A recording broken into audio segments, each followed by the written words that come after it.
Hello friends, I am Apriti. Welcome back to our channel plants space. आज बहुत दिन बाद नर्सरी जाना हुआ, तो नर्सरी से हम लेकर आए थे विंटर फ्लावरिंग प्लांट्स। लेकिन ऐसा हुआ कि हमें कहीं और जाना था और वो प्लांट्स वहीं पे रह गए। तो अब हम आपसे नर्सरी विजिट वीडियो कल शेयर करेंगे, जिसमें हम आपसे शेयर करेंगे विंटर फ्लावरिंग प्लांट्स। और कल ही अगर उसको रिपोर्ट करते हैं तो उसी वीडियो में दिखा देंगे, वरना दूसरी वीडियो में आपको पूरा डिटेल के साथ शेयर करेंगे किस तरह से आपको उसको रिपोर्ट करना चाहिए। क्योंकि अब सर्दियों के फूल मिलेंगे, प्लांट्स मिलेंगे, तो फिर उसको रिपोर्ट करना होगा। लेकिन अभी क्या है, हमारे पास आज वीडियो नहीं थी और आप सभी लोग वेट करते हैं, तो हमारी एक ड्राफ्ट वीडियो थी जो कि कुछ टाइम पहले मैंने आपको सफ़ेद गुड़हल के पौधे बनाना बताया था। तो वो मैंने अलग अलग किए थे, कुछ गिफ्ट कर दिए थे और एक प्लांट मुझे अपने नेबर को देना था, लेकिन वो अवेलेबल नहीं थे, तो मैंने ही उनके गार्डन में जाकर लगा दिया। बिल्कुल मेरे घर के पास ही में था, क्योंकि अगर काफ़ी टाइम ये रखा रहता तो फिर ये बेकार हो सकता था। और प्लांटेशन तो वैसे भी करना ही चाहिए, पेड़ पौधे ज़्यादा से ज़्यादा लगाने चाहिए।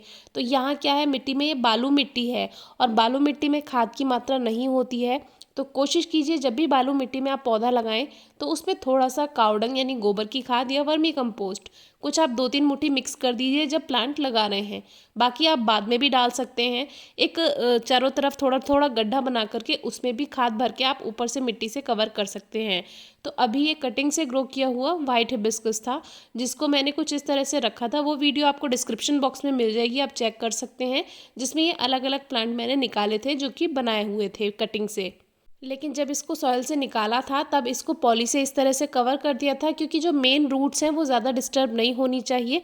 तो इसीलिए इस तरह से आप टेम्परेरी पॉली से कवर कर सकते हैं। बस जो मेन रूट पोर्शन है उसकी जो सॉइल है वो ज़्यादा हटानी नहीं चाहिए। वैसे तो जो कटिंग वाले प्लांट्स होते हैं, ग्रोइंग सीजन है अगर, तो कटिंग वाले प्लांट्स की रूट्स अगर थोड़ी बहुत डिस्टर्ब हो जाती हैं कोई फ़र्क नहीं पड़ता है। जैसे कि आप देखिए इसमें बहुत ज़्यादा मिट्टी नहीं है, तो इसको हमने कुछ इस तरह से इसी की मिट्टी के साथ, यानी रूट्स को झाड़ा नहीं है, मिट्टी हटाई नहीं है, इसको ऐसा कैसा रख दिया और फिर सॉइल से कवर कर दिया। बाकी जो भी प्लांट्स आप ज़मीन में लगाते हैं वहाँ आपको बहुत ज़्यादा देखभाल करने की ज़रूरत नहीं होती है, क्योंकि ज़मीन में क्या है, पौधे की जो जड़ें होती हैं उसमें लिमिटेड स्पेस नहीं होता, वो तो चारों तरफ किधर को भी ग्रोथ कर सकती हैं।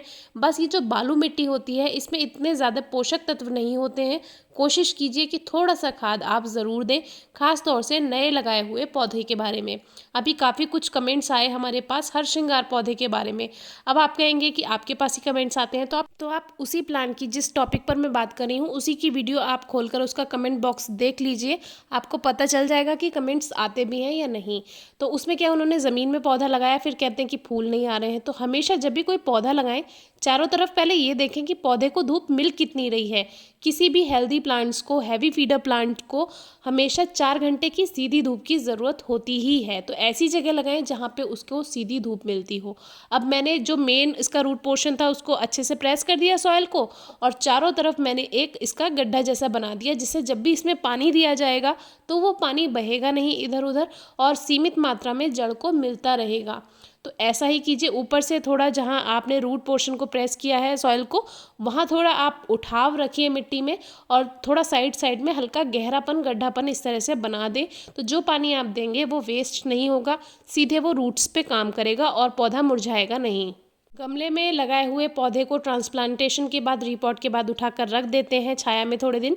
लेकिन ज़मीन वाले जो पौधे होते हैं उसको तो हम नहीं रख सकते, लेकिन उस पर भी आप शेड कर सकते हैं अगर ज़रूरत है तो। इनको शेड की ज़रूरत नहीं थी तो इसको ऐसा ही कर दिया, और बाद में मैंने इसमें पानी भी दे दिया था, तो उससे ये प्लांट जैसा है वो सही सेट हो गया। इस तरह से आप भी जब भी कोई नया पौधा लगाएं, पानी का सबसे ज़्यादा ध्यान रखें। कोई क्वेरी हो तो पूछेगा। Thank you.